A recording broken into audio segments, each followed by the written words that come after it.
The chemical bonding between pairs of atoms helps to explain the observed trends in many material properties. Remember that atomic bonding represents a net attraction between two atoms due to the electrostatic forces among charged subatomic particles.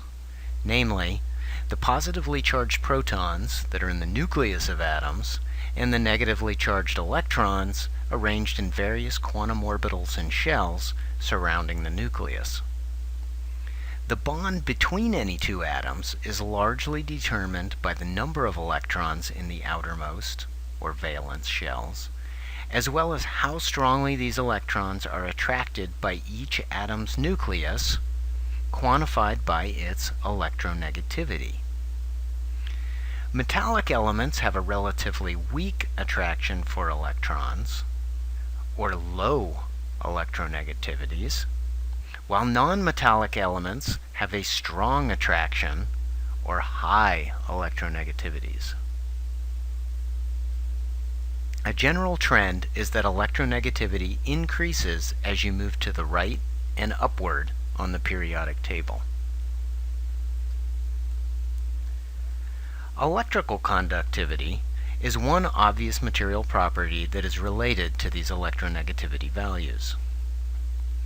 If a solid material is made up of only metal atoms with low electronegativities, or in other words loosely held electrons, then we would expect the valence electrons in the solid to be relatively free and mobile,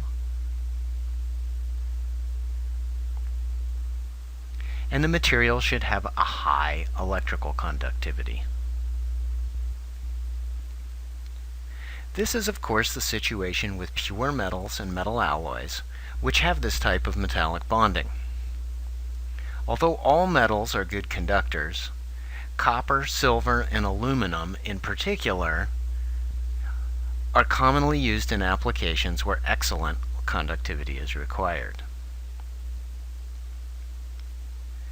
Conversely, if a solid is made up of only non-metallic atoms with high electronegativities, or in other words tightly held electrons, then we would expect valence electrons in the solid to have relatively little freedom of motion, and the material should have poor electrical conductivity. This type of bonding, known as covalent bonding, is found in polymers and some ceramic materials and helps to explain their poor electrical conductivities. Consequently, both polymers and ceramics are employed as electrical insulators in many applications.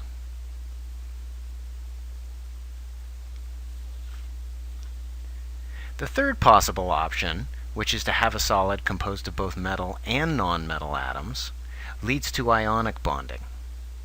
Here, the valence electrons are essentially pulled away from the low electronegativity metal atoms by the high electronegativity non-metal atoms, once again resulting in a situation where valence electrons are bound tightly to the non-metal atoms in the solid.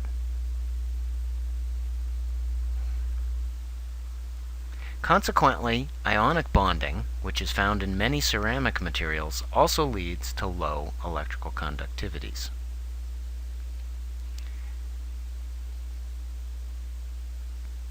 It is worth mentioning that electron movement is one important mechanism for conducting heat energy through a solid as well. As a result, there's a fairly good correlation between electrical conductivity and thermal conductivity. Metals are good conductors of heat as well as electricity, while ceramics and polymers tend to be poor conductors of heat, or in other words, good thermal insulators. Finally, we should note that some elements, such as silicon and germanium, lie on the borderline between metals and nonmetals, and are therefore often known as metalloid or semi-metal elements.